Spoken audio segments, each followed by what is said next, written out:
Hello दोस्तों, आप सभी का स्वागत करता हूं दोस्तों आपके अपना परिवार यूट्यूब चैनल जरूरत क्लासेस में। दोस्तों तो मैं आज किस वीडियो में आप लोगों के साथ शेयर करने वाला हूं दोस्तों क्लास 11 फिजिक्स चैप्टर 3 दोस्तों, जिस चैप्टर का नाम है दोस्तों सरल रेखा में गति। दोस्तों आज इसको ऐसा पढ़ेंगे दोस्तों कि याद रहेगा आपको 55 से 55 तक। दोस्तों ऐसा पढ़ाएंगे दोस्तों कि याद रहेगा, बोले ना बचपन से 55 तक याद रहेगा दोस्तों, पूरा जड़ से लेकर के चलेंगे दोस्तों। तो चलिए दोस्तों आज की शानदार क्लास को करते हैं फटाफट स्टार्ट। दोस्तों जैसे देख सकते हैं यहाँ लिख दिया है मैंने क्लास 11 फिजिक्स, और इसमें जो हम लोग पढ़ने वाले हैं सरल रेखा में गति। ठीक है, ये चैप्टर है दोस्तों 3। ठीक है, चैप्टर इसमें हम लोग 3 करने वाले हैं। ठीक है, क्लास 11 के लिए। तो चलिए दोस्तों आज की इस वीडियो में सबसे पहले हम लोग क्या करेंगे, इसमें पहले कहा गया है सरल रेखा में गति। तो सबसे पहले हम लोग गति के बारे में चर्चा करते हैं दोस्तों। गति जिसको इंग्लिश में कहते हैं मोशन दोस्तों। ठीक है, सबसे पहले जानेंगे कि आखिर मोशन है क्या दोस्तों, मोशन कहते हैं किसे। ठीक है, आपको बारी बारी से मैं समझाते चलता हूं दोस्तों, वीडियो को लास्ट तक बने रहिएगा। कहे का मतलब ही है रे भाई कि गति। ठीक है, तो गति हम उसको कहते हैं दोस्तों जो अपना स्थान यानी स्थिति बदलते रहता है, इधर उधर डोलते रहता है। वो वस्तु समझो, वो पिंड कौची है दोस्तों, गति में है।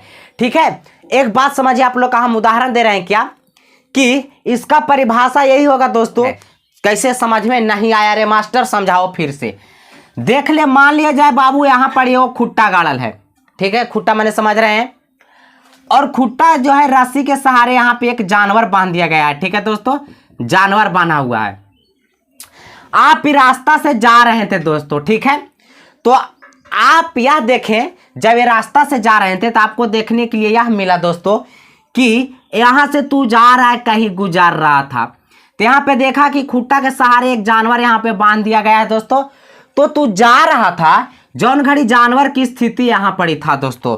ठीक है, जब तू उधर से लौट रहा है, फिर जब लौट रहा है उधर से, तब देख रहा है कि जानवर जो है दोस्तों यहाँ चल आया है। ठीक है, ये जानवर दोस्तों कहाँ चल आया है, यहाँ पर ही चल आया है।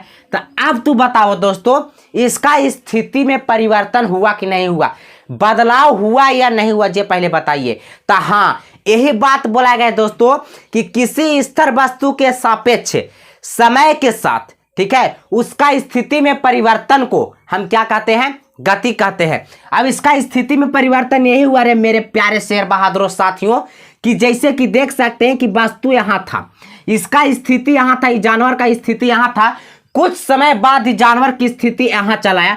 तो बताओ वो जानवर बिना गति कर ले गया, बिना गति किए यहां से यहां चला आया। बात है समझ में। अब कहेगा कि सर ये बीचवा में तू समय को चिल्ला रहा है। ठीक है, अब देखो बाबू, कोई भी काम होता है, ठीक है, चाहे वो काम जैसन रहे उसमें समय जरूर लगेगा, चाहे ना 21 सेकेंड लगे, 2 सेकेंड लगे, चाहे आधा सेकेंड लगे, लेकिन कोई भी जब तू काम करोगे ना तो उसमें समय लगना ही लगना है। तो ही बात बोला गया दोस्तों कि किसी स्थिर वस्तु के सापेक्ष समय के साथ उसका स्थिति में परिवर्तन को हम लोग क्या कहते हैं, गति कहते हैं। चलिए नोट करते हैं। ठीक है, अब यहां पे थोड़ा सा एक बात और समझ लीजिए, इसका हम परिभाषा पहले लिखा दे रहे हैं। ठीक है, किसी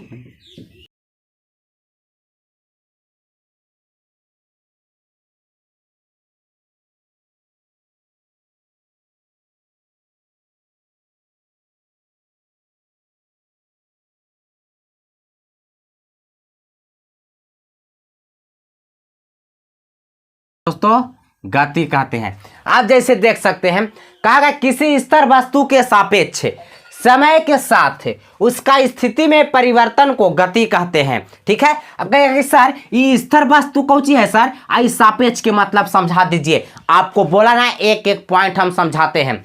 स्थिर वस्तु से कहते हैं दोस्तों जी एक जगह स्थिर रहता है। जैसे बोर्ड देखिए, ये बोर्ड कहीं पे जाता होता नहीं है दोस्तों, ये बोर्ड यहाँ पे फिट कर दिया गया है और यहाँ पे फिक्स रहता है। लेकिन ये मार्कर जो है दोस्तों कभी वहां रख देते हैं, कभी वहां चल जाता है, कभी वहां चल जाता है, कभी वहां चल जाता है। हम जो है दोस्तों कभी यहाँ कभी वहां, तो हम जो हुए दोस्तों स्थिर नहीं हुए, लेकिन ये बोर्ड हुआ जो स्थिर हुआ। जैसे मकान देख सकते हैं, ये जो मकान है यानी कि घर है दोस्तों, ये स्थिर कहलाएगा, क्योंकि घर यहाँ आज यहाँ है तो कल वहां नहीं जाता है, जैसा है वैसा पड़ा रहता है। तो इसी चीज को हम स्थिर वस्तु कहते हैं। असापेक्ष, कहने का मतलब कि जिसके साथ में तुलना किया जाता है उसी को हम सापेक्ष कहते हैं। अभी खूटा गाड़ल है रे भाई, ये खूटा तू देखा जानवर वाला कि जहां गाड़ल है वही है, लेकिन जानवर देख रहा है कि चारों पार्टी कभी यहां आ रहा है, कभी यहां चला रहा है, कभी यहां चल रहा है, कभी यहां चला रहा है, कभी यहां चला रहा है। जानवर जो है दोस्तों वो अपना परिवेश के चारों ओर घूम रहा है, यानी गति कर रहा है, लेकिन उसका जो खूटा है ना दोस्तों, वो खूटा जहां पे है गाड़ल वहीं खड़ा है दोस्तों। आपको अब गति बिल्कुल समझ में आ गया होगा, ठीक है। चलिए, तो इसका परिभाषा आप लिख सकते हैं कि किसी स्थिर वस्तु के सापेक्ष समय के साथ, हाँ समय जरूर लगाइएगा, कहें कि कोई भी चीज का जब स्थिति बदलता है ना, जैसे हम यहाँ हैं, हम यहाँ से बाहर जाएंगे तो बाहर जाने में समय जरूर लगेगा, चाहे ना 1 मिनट लगे, आधा सेकेंड लगे, चाहे 2 सेकेंड लगे, लेकिन समय लगेगा रे भाई। चलिए अब आगे हम लोग बात करते हैं विराम की, ठीक है, जिसको इंग्लिश में बोलते हैं रेस्ट, ठीक है। विराम क्या है, इसको इंग्लिश में बोलते हैं हम लोग दोस्तों रेस्ट, ठीक है। रेस्ट के बारे में अब जानते हैं, गति क्या होता है तो जान गए, अब विराम के बारे में जानते हैं। विराम कहने का मतलब हुआ दोस्तों कि जो विराम होता है, कहने के मतलब कि किसी स्थिर वस्तु के सापेक्ष समय के साथ उसका स्थिति में परिवर्तन ना होता है, ठीक है। जब ना होवे तो वह विराम में है। विराम कहने का मतलब जो एक जगह पड़ा रहता है चुपचाप, जैसे कोई पेड़ है दोस्तों, यहाँ पे मान लीजिए कि किसी प्रकार का कोई पेड़ लगा हुआ है दोस्तों, ये पेड़ जो होता है दोस्तों विराम में होता है, काहे कि पेड़ कहीं पर किधरों जाता होता नहीं है दोस्तों, जहां रहता है वहां खड़ा रहता है बेचारा चुपचाप, ठीक है।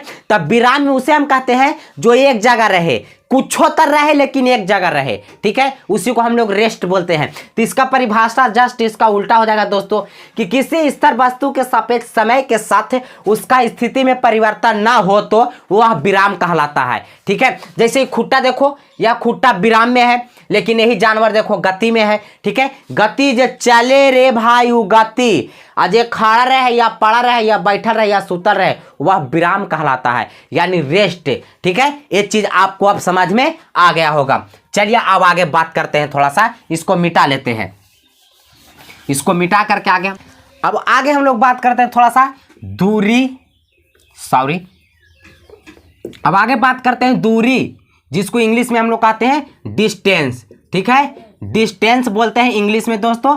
और एक होता है दोस्तों विस्थापन, विस्थापन के बारे में भी हम लोग जानते हैं, ठीक है। इसको इंग्लिश में कहते हैं डिस्प्लेसमेंट, डिस्प्लेसमेंट बोलते हैं दोस्तों इंग्लिश में। चलिए विस्थापन और दूरी की बात हम कर लेते हैं थोड़ा सा दोस्तों, कि दूरी या विस्थापन होता क्या है दोस्तों। चलिए, तो दूरी कहने का मतलब दोस्तों, जिसको इंग्लिश में डिस्टेंस बोलते हैं, कौन सी बोलते हैं दोस्तों, डिस्टेंस बोलते हैं, और विस्थापन को इंग्लिश में डिस्प्लेसमेंट बोलते हैं। यहाँ पे अब दूरी को हम लोग समझेंगे दोस्तों, कहने का मतलब थोड़ा सा यहाँ पे समझिए, परिभाषा हम लिखते हैं दोस्तों।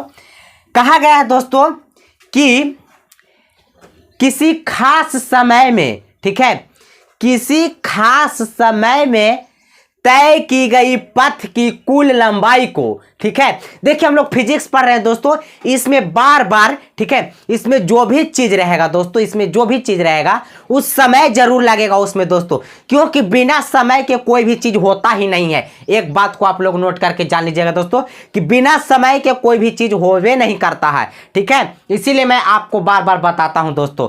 चलिए, कहा गया है कि किसी खास समय में, ठीक है, तय की गई पथ की कुल लंबाई को हम लोग क्या कहते हैं, दूरी कहते हैं। कहेगा सर ये पथ कौन होता है, अरे पथ के मतलब समझिए रे भाई, आपका घर ए के पास है, आपको जाना है दोस्तों बी के पास, ठीक है। कहाँ जाना है दोस्तों, बी के पास। आपको देखिए सड़क जो है, रोड जो है ऐसे करके है दोस्तों, तो आप ए से लेकर के निकलिएगा दोस्तों मेरे प्यारे शेर बहादुर साथियों जी, ए से लेके बी तक आइएगा, तो ये जो हमारा रोड हुआ दोस्तों, यानी सड़क हुआ दोस्तों, ये हमारा पथ कहलाएगा। क्या कहलाएगा दोस्तों, पथ कहलाएगा। और यही पथ की कुल लंबाई, यानी यहां से लेके यहां तक कितना लंबाई है, अगर हम मान लिया जाए कि 2 किलोमीटर है दोस्तों, तो यही हमारा 2 किलोमीटर कौची कहलाएगा, दूरी कहलाएगा। क्या कहलाएगा, दूरी कहलाएगा। तो कहने का मतलब कि किसी खास समय में, ठीक है, तय की गई पथ की कुल लंबाई को, यानी सड़क की कुल लंबाई, जितना भी लंबाई रहेगा वही लंबाई को हम क्या कहेंगे, दूरी के नाम से जानते हैं। चलिए अब आपको बात समझ में आया, ठीक है। यहां पे परिभाषा आप लोग लिख लीजिए। चलिए यहां पे हम लिख देते हैं, यहां पे देखिए,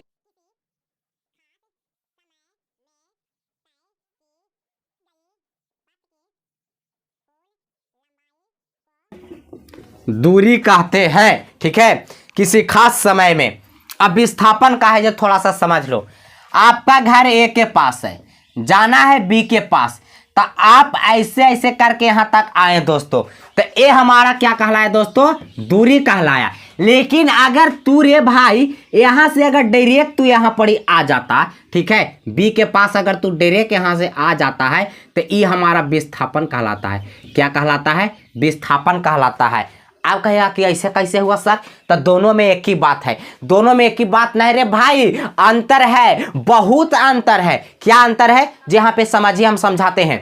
कहने का मतलब कि किसी खास समय में तय की गई पथ की न्यूनतम लंबाई को विस्थापन कहते हैं। यहां पे कुछ कहा गया भाई कि किसी खास समय में तय की गई पथ की कुल लंबाई को, ठीक है, कुल लंबाई को हम क्या कहते हैं, दूरी कहते हैं। लेकिन यहां पे क्या कहा गया है कि किसी खास समय में तय की गई पथ की, ठीक है, तय की गई पथ की न्यूनतम लंबाई को, ठीक है, यहां पे क्या हो जाएगा दोस्तों, न्यूनतम, ठीक है, न्यूनतम लंबाई को हम क्या कहते हैं, विस्थापन कहते हैं। यानी जो शॉर्ट रास्ता पर है, मान लिया जाए आपको एक स्थिति यहां पे है, दूसरा स्थिति यहां पे है दोस्तों।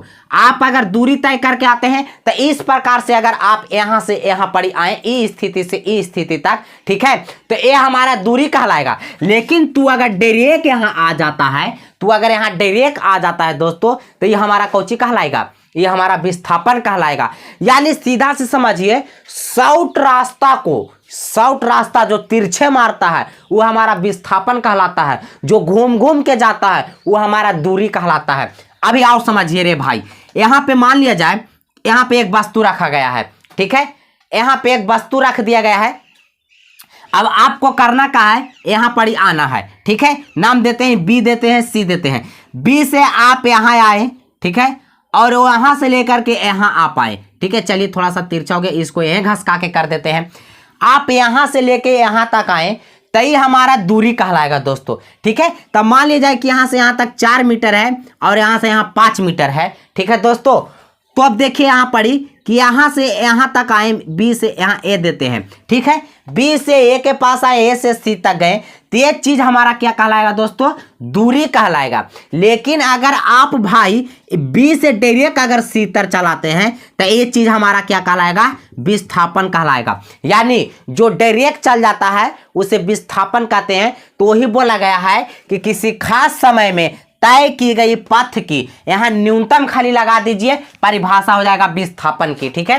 न्यूनतम लंबाई को हम क्या कहते हैं, विस्थापन कहते हैं। यानी कम से कम दूरी, यानी कम से कम लंबाई को हम क्या कहेंगे। अब देखिए भाई, आप यहां से यहां गए, फिर यहां से यहां आए, तो ये चीज हमारा क्या कहलाएगा, दूरी कहलाएगा। लेकिन अगर तू भाई यहां से डायरेक्ट यहां चलाता है, अगर यहां से तू डायरेक्ट यहां चलाता है, तो वही चीज हमारा विस्थापन कहलाएगा, ठीक है। चलिए अब आपको समझ में आ गया होगा।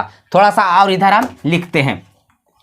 विस्थापन सदिश राशि होता है, ठीक है। कैसी राशि होता है दोस्तों, सदिश राशि होता है। लेकिन दूरी हमारा क्या होता है दोस्तों, अदिश राशि होता है, ठीक है। जानते चलेंगे छोटा छोटा बात। दूरी हमारा अदिश राशि होता है, जबकि विस्थापन हमारा सदिश राशि होता है, ठीक है। चलिए अब आगे बात कर लेते हैं। यहाँ पे इसको मिटा देते हैं, थोड़ा सा मिटाएंगे तभी तो। चलिए अब आगे हम लोग बात कर लेते हैं क्या दोस्तों, कि दूरी तो पहले तो बता दिया मैंने कि दूरी अदिश राशि होता है। कैसा राशि होता है दोस्तों, अदिश राशि, जबकि विस्थापन क्या होता है, सदिश राशि। एक बात जान लो दोस्तों कि अगर मान लिया जाए, यहां पे लिख देते हैं, दूरी कभी भी, ठीक है, कभी भी ऋणात्मक यानी माइनस हम कहते हैं, जिसको लिख देते हैं ऋणात्मक नहीं होता है, ठीक है, नहीं होता है। दूरी कभी माइनस में नहीं होता है, जबकि विस्थापन दोस्तों, जो विस्थापन हमारा है, ठीक है, विस्थापन कभी माइनस में भी हो सकता है, कभी शून्य भी हो सकता है और कभी प्लस में भी हो सकता है, ठीक है। यानी विस्थापन ऋणात्मक भी होता है, जीरो भी होता है और धनात्मक भी होता है। बात है समझ में, यानी विस्थापन धनात्मक भी होता है, ऋणात्मक भी होता है, शून्य भी होता है। लेकिन दूरी कभी ऋणात्मक नहीं होता है, माइनस में नहीं होता है। कहने का मतलब कि अगर मान ली जाए तोरा यहाँ से यहाँ तक आवेला है रे भाई, या कैसू भी जाओ, तो तू वहां से जब घर से तू निकल गया, तू घर से जब बाहर निकल गया, वह दूरी कहलावे करेगा। यानी कि आप दूर चल ही गए, चाहे जिधर भी चल जाइए, कोई भी दिशा में चल जाइए, ठीक है। इसीलिए कहा गया है कि दूरी अदिश राशि होता है, इसमें दिशा का फिक्स नहीं होता है। लेकिन विस्थापन सदिश राशि होता है, इसमें दिशा का फिक्स होता है, इसमें दिशा रहता है जरूर, एवं दिशा एवं परिमाण दोनों होता है, इसमें केवल परिमाण होता है, ठीक। अब यहाँ पे आगे हम लोग क्या बात कर लेते हैं, थोड़ा सा इसको मिटा करके, यहाँ पे समझ में आ ही गया होगा दोस्तों, ठीक है। चलिए अब दूरी का एस आई मात्रक की बात करें दोस्तों, तो दूरी का जो एस आई मात्रक होता है, ठीक है, एस आई जो मात्रक होता है दोस्तों वो मीटर होता है। विस्थापन का भी एस आई जो मात्रक होता है दोस्तों वो मीटर ही होता है, ठीक है। विस्थापन का भी एस आई मात्रक मीटर और दूरी का भी एस आई मात्रक मीटर, लेकिन दोनों में अंतर कितना के है जो जान लिया ना दोस्तों, थोड़ा सा के लिए अंतर दोनों में पड़ता है दोस्तों। चलिए, विस्थापन कभी ऋणात्मक कैसे होता है दोस्तों, जो जब हम बता देते हैं आपको, कभी कभी ऋणात्मक विस्थापन कैसे होता है, ठीक है। यहां पे पहले लिख देता हूं, ऋणात्मक, शून्य और धनात्मक, ठीक है, धनात्मक। बात आए समझ में। चलिए, ऋणात्मक विस्थापन कब होता है, शून्य विस्थापन पहले हम जान लेते हैं। आए भाई, तू यहां से निकला, ठीक है, यहां से निकला, यहां गया और यहां गया, और फिर यहां से तू यह चला आया, ठीक है, यानी यहां से निकाल के यहां गया और यहां से फिर यहां चला आया। अब बताओ तू यहां पड़ी कि जो बिंदु से तू निकला है, ठीक है, वो प्रारंभिक बिंदु कहलाता है या नहीं कहलाता।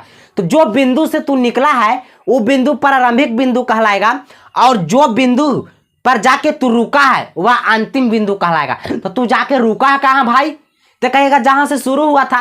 तो आए भाई, जहां से शुरू हुआ वहीं जाके तू रुक गया, तो क्या पता कि कौन प्रारंभिक बिंदु है और कौन अंतिम बिंदु है, ठीक है।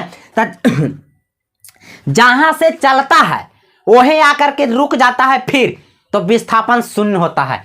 क्या होता है दोस्तों, शून्य विस्थापन होता है, ठीक है। जैसे मान लीजिए कोई वृत्ताकार गोल पथ है, ठीक है, आप यहां से चलना शुरू किए, यहाँ ये पॉइंट देते हैं, यहां से चलना शुरू किए, चलते चलते चलते चलते चलते चलते फिर ये पर आ गए, यानी जहां से चलता है वही आके फिर रुक जाता है, तब विस्थापन समझो कि शून्य हो गया। क्या हो गया दोस्तों, शून्य विस्थापन हो गया, शून्य विस्थापन हो गया। बात है समझ में, ठीक है। अच्छा, अब समझते हैं धनात्मक विस्थापन कब होता है। मान लीजिए जाए कि आप यहां से चलना शुरू किए, ठीक है, और यहां पर आके रुक गए दोस्तों, तो ये हो गया हमारा दोस्तों प्रारंभिक बिंदु यानी शुरू का बिंदु, और ये हमारा हो गया दोस्तों अंतिम बिंदु यानी कि लास्ट वाला बिंदु, ठीक है। तो यहाँ पे धनात्मक हमारा होगा, क्या होगा दोस्तों, धनात्मक को हम प्लस से लिख दे रहे हैं और ऋणात्मक को माइनस से लिख देते हैं। कोई दिक्कत है, अगर दिक्कत है तो बोलिएगा रे भाई, कोई दिक्कत आपको नहीं होगा, होने ही नहीं देंगे, ठीक है। तो यहाँ पे विस्थापन हमारा धनात्मक होगा, लेकिन जहां से चलेगा और घूम फिर के वहीं आ जाएगा, तो समझो कि विस्थापन वहां पे क्या होगा दोस्तों, शून्य होगा। विस्थापन क्या होगा, शून्य होगा, ठीक है। कोई गोल यानी वृत्ताकार पथ पर विस्थापन जब रहेगा दोस्तों, वृत्ताकार पथ पर कोई चीज जब घूम रहा है और जहां से स्टार्ट हुआ वहां जाके रुक गया, तो वहां पर उसका विस्थापन क्या कहलाएगा दोस्तों, शून्य कहलाएगा। अब समझते हैं कि विस्थापन ऋणात्मक कहां होता है दोस्तों, ऋणात्मक को भी समझना बहुत जरूरी है।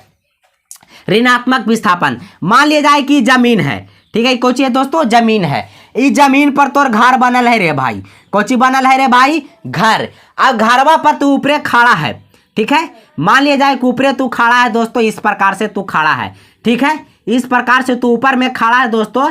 चलिए, अब ऊपरे में तू खड़ा है, यहां से तू क्या किया, ढेला को फेंका ऊपर, ढेला को कहां फेंक दिया, ऊपर फेंक दिया, ठीक है। चलिए इसको मिटा देते हैं, थोड़ा सा इसको मिटा देते हैं और इसको इधर बना देते हैं, साइडवा में थोड़ा सा जगह हुआ कम है रे भैया, ठीक है, थोड़ा ध्यान देना। चलिए, यहां से तू ढेला फेंका, ढेला गया ऊपर रे भाई, और ढेला ऊपर गया, अब छतवा पर से तू ऐसे करके ढेला फेंक दिया, और वो ढेला का होगा, ऊपरे चल जाएगा, नीचे नहीं आवेगा, आवेगा, बिल्कुल आवेगा। और जब वो ढेला ऊपर गया और ऊपर से ले करके यहाँ नीचे चलाया, फिर कहाँ चलाया, जमीन पर। तो अब तू बताओ, तू ढेला फेंका था इस छत्ता पर से, इस छत पर से तू ढेला फेंका, अब इस छत पर से तू ढेला फेंका था, ढेला ऊपर गया, और ऊपर से क्या हुआ कि और नीचे चल आया, यानी और अंदर चल गया दोस्तों, तो वहां पे विस्थापन कौची हो गया, ऋणात्मक हो गया। विस्थापन क्या हो गया, ऋणात्मक हो गया, वह विस्थापन क्या हो गया, ऋणात्मक, ठीक है। एक उदाहरण और समझिए, गेंदा देखे, बॉल को आप ऐसे दीवार पे मारते हैं अगर सामने मारे तो वह बॉल हाथ में आ जाता है तो बहुत अच्छा, अति सुंदर। तो वहां पे विस्थापन शून्य हो जाएगा, काहे कि बॉल को यहां से फेंके अब बॉल फिर यहीं चलाया तो विस्थापन शून्य। लेकिन अगर ऐसे फेंक दिए और गेंदवा का हुआ दोस्तों कि साइड से चल गया और हमारे पीछे, यानी और पीछे चल गया तो वह माइनस में हो गया, यानी वहां विस्थापन कोच हो गया दोस्तों ऋणात्मक हो गया। विस्थापन कोच हो गया दोस्तों वहां पे ऋणात्मक हो गया। ठीक है, अब बॉल को ऐसे फेंके, अब बॉल आपके पार करके चल गया, आपसे पकड़ाया नहीं, तो वही विस्थापन का होता है ऋणात्मक होता है। ठीक है, कोई दिक्कत नहीं। आप कहेगा हाँ सर दूरी और विस्थापन हमको बिल्कुल आप समझ में आ गया होगा, किसी प्रकार को कोई दिक्कत नहीं है। ठीक है, चलिए विस्थापन ऋणात्मक भी होता है, शून्य भी होता है, धनात्मक भी होता है, लेकिन दूरी कभी ऋणात्मक नहीं होता है रे भाई। दूरी होता है अदिश राशि, विस्थापन होता है सदिश राशि। चलिए अब नेक्स्ट टॉपिक पर बात करते हैं, कौची वेग और चाल। चाल और वेग की चर्चा हम लोग कर लेते हैं। ठीक है, चलिए मिटा देते।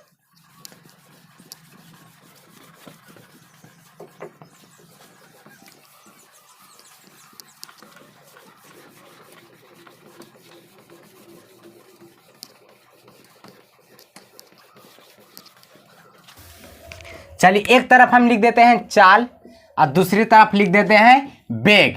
ठीक है, इंग्लिश भी लिख दे हो। चाल को इंग्लिश में स्पीड कहते हैं और वेग को इंग्लिश में कहते हैं वेलोसिटी। कुछ कहते हैं वेलोसिटी। ठीक है, वेग को इंग्लिश में वेलोसिटी, चाल को इंग्लिश में स्पीड बोला जाता है। तो चलिए अब बात करते हैं कि चाल क्या होता है और हमारा ये वेग क्या होता है। तो चाल के बारे में सबसे पहले चर्चा कर लेते हैं। तो यहाँ पे हम बात कर लेते हैं चाल। ठीक है, चाल, तो चाल बराबर फार्मूला होता है दोस्तों दूरी बाटा में समय। देखो फिजिक्स पढ़ रहा है ना, तो समय हर एक चीज में आएगा, काहे कि बिना कोई काम जो करता है दोस्तों बिना समय के होवे नहीं करता है। चाहे जितना समय लग जाए उससे हमको कोई लिया दिया नहीं रहता, लेकिन समय लगेगा। ठीक है, तो चाल बराबर फार्मूला होता है दोस्तों दूरी बाटा में समय। चाल कहते हैं किसे दोस्तों, तो समझ लीजिए एकांक समय में। ठीक है, एकांक समय में तय की गई दूरी को चाल कहते हैं। ठीक है, एकांक समय में, देखिए लिख देता हूं, एकांक समय में, एकांक समय में तय की गई, ठीक है, तय की गई दूरी को, ठीक है, दूरी को चाल कहते हैं। यानी एकांक समय में तय की गई दूरी को क्या कहेंगे, चाल कहेंगे। ठीक है, इसका मतलब क्या होगा दोस्तों, वेग का फार्मूला हम लोग जान लेते हैं। वेग बराबर होता है दोस्तों विस्थापन। ठीक है, विस्थापन बाटा में समय, विस्थापन बाटा में समय। यह सदिश राशि होता है। ठीक है, और यह अदिश राशि होता है। बात को थोड़ा सा समझिए, यह अदिश राशि और यह सदिश राशि होता है। यानी वेग हमारा होता है सदिश राशि और चाल यानी स्पीड हमारा होता है क्या, अदिश राशि। ठीक है, इसका भी परिभाषा वही होगा दोस्तों, यहां हम लिख देते हैं एकांक समय में तय की गई, ठीक है, तय की गई विस्थापन। ठीक है, विस्थापन को हम लोग क्या कहेंगे, विस्थापन को वेग कहते हैं। अंतर दोनों में थोड़ा सा क्या है भाई, यहां कहा गया है कि एकांक समय में, ठीक है, एकांक समय में, एकांक समय में तय की गई विस्थापन को वेग कहते हैं। यहां एकांक समय में तय की गई दूरी को चाल कहते हैं। ठीक है, चलिए अब यहां पे थोड़ा सा आपको हम क्या समझाते हैं, जो देखिए पहले थोड़ा सा वेग है, तो वेग को दोस्तों हम लोग भी से सूचित करते हैं। क्या चीज से सूचित करते हैं, भी से। और विस्थापन को दोस्तों हम लोग एस से सूचित करते हैं और समय को टी से सूचित करते हैं। यानी ले एगो और फार्मूला निकाल के ला दे लियो रे भैया। ठीक है, ये फार्मूला वहां काम देगा जहां तू न्यूमेरिकल बनाएगा, न्यूमेरिकल में काम देता है। ठीक है, यानी भी बराबर एस बटा टी, भी बराबर एस बटा टी, ये विस्थापन का हमारा फार्मूला हो गया। ठीक है, यानी कि एस विस्थापन है दोस्तों और टी हमारा समय है, अभी माने वेग है। जब ये सब न्यूमेरिकल बनाएगा ना तब इस सब फार्मूला के यूज करना पड़ेगा, जैसे चाल बराबर दूरी बटा समय।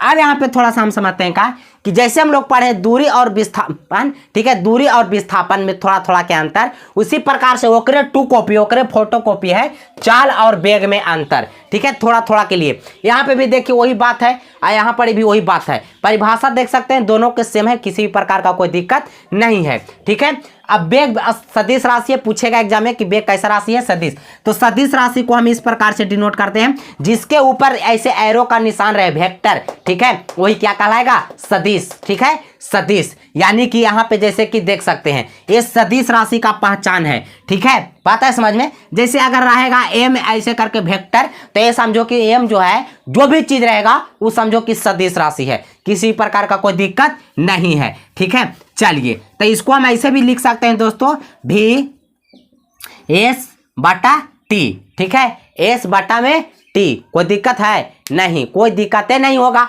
होने ही नहीं देंगे। चलिए तो इस प्रकार से दोस्तों कि हम लोग पढ़ रहे हैं कौची दोस्तों, चाल और वेग। चाल और वेग पढ़ लिए दोस्तों। तो अब जैसे कि देख सकते हैं दोस्तों कि वीडियो थोड़ा लंबा हो रही है दोस्तों, तो आप इस वीडियो को यहीं पे समाप्त कर दीजिए। अब आपका नेक्स्ट यानी पार्ट 2 जल्द ही आ जाएगा दोस्तों। ठीक है, यानी यहां तक आपको समझ में आ गया होगा दोस्तों। जो अभी तक हमारा चैनल को सब्सक्राइब नहीं किए तो प्लीज सब्सक्राइब कर लीजिए, लाल कलर में लिखा होगा, बगल वाला घंटी बजा दे दोस्तों। ठीक है, बगल वाला घंटी को बजाना ना भूले। दोस्तों के साथ वीडियो को शेयर कीजिए, वीडियो को लाइक कीजिए, कमेंट करके बताइए वीडियो कैसा लगा दोस्तों। अब पार्ट 2 आपका जल्द ही आ जाएगा दोस्तों। अब एक बात आप लोग से कहना चाहता हूं कि आप लोग को किस टॉपिक पर वीडियो चाहिए कमेंट करके जरूर बताएं, उस टॉपिक पर वीडियो जल्दी आ जाएगी दोस्तों। चलिए इसी के साथ करता हूं वीडियो को समाप्त दोस्तों। जय हिंद, जय भारत, धन्यवाद, थैंक्स।